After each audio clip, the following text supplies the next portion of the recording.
Contouring is a technique that's been used for many years now, designed to enhance, set back and define certain features of the face.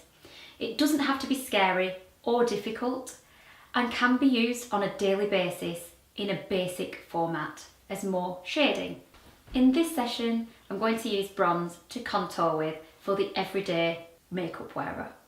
Now that you've concealed and applied foundation to your skin, it should appear more even everywhere, almost like a blank canvas. You're now ready to shade and colour it in just like a picture. By doing this, we make our face appear more three-dimensional and come to life. And this is an important part in shaping the face. The easiest way to contour is with a powder or a bronzer, one that is 2 shades darker than your skin tone, therefore there is a contrast in colour. It also needs to be matte with no shimmer, as shimmer will reflect the light instead of shade. And you also need to have something that has no orange pigment, as this may appear too artificial and the contrast will be too harsh in terms of the other colours that you've used. The other thing you need to consider is the type of brush that you use. There's so many different ones out there for contouring, but it must be the correct size to execute the detail and precisely place the product. If the brush is too big, like these ones, you'll just colour the entire canvas in and therefore have no definition. The easiest type of brush to use for a beginner is a fantail, which has real hair for control with the powder. Every face shape is different, so what I'm going to show you is what contouring to different areas of the face will do. I'm now going to show you where to contour and what that will do. You're going to take your brush into your product and tap off any excess so that you don't end up with too much product on the brush. And you're going to look at your face, and around the ear area you've got here a little bone called the tragus bone.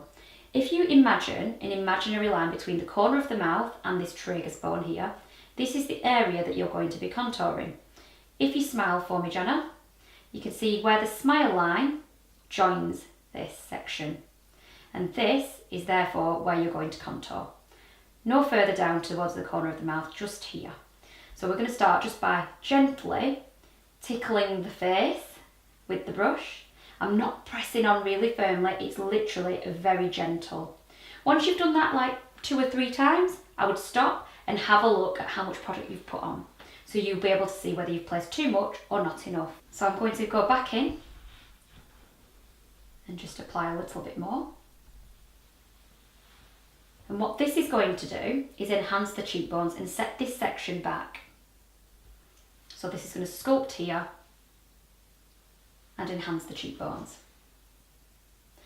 If your face is wider here, you just need to stick to making this quite diagonal.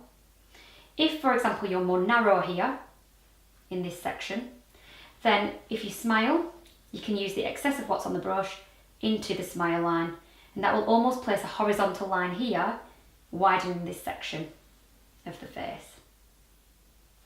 Next, we will look at the hairline.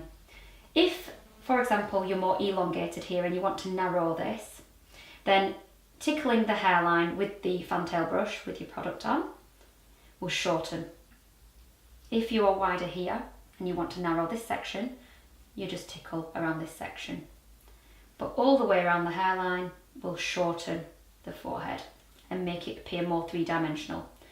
If you're somebody whose hair sets back here and here, then covering that area more so will help to make the forehead appear more oval shaped. But literally it's just delicately with a little bit of product tickling that hairline. The next area you can contour is around the chin or the jawline. If you're wider here, contouring this section and just tickling the brush on the jawline will set that back and make the chin appear more pointed. If you have excess skin here, then that's another great place to contour because it will set that back and shade it. If you wish to elongate the nose or straighten the nose, you can just contour gently down the edge of the nose like so. And if you want to shorten, you can just contour underneath. Obviously, Jenna doesn't need that. And the other area that you can contour is under the bottom lip.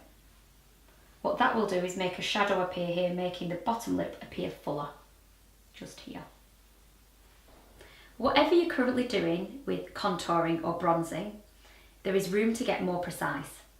If you have no bronzer or powder, remember you need something that is 2 shades darker than the skin tone for the contrast, something matte in finish with no shimmer, and no orange pigment will work best. Spend as much or as little as you like, but the key is having the correct brush. Ideally for a beginner, the fantail will provide you with the precision that you're looking for.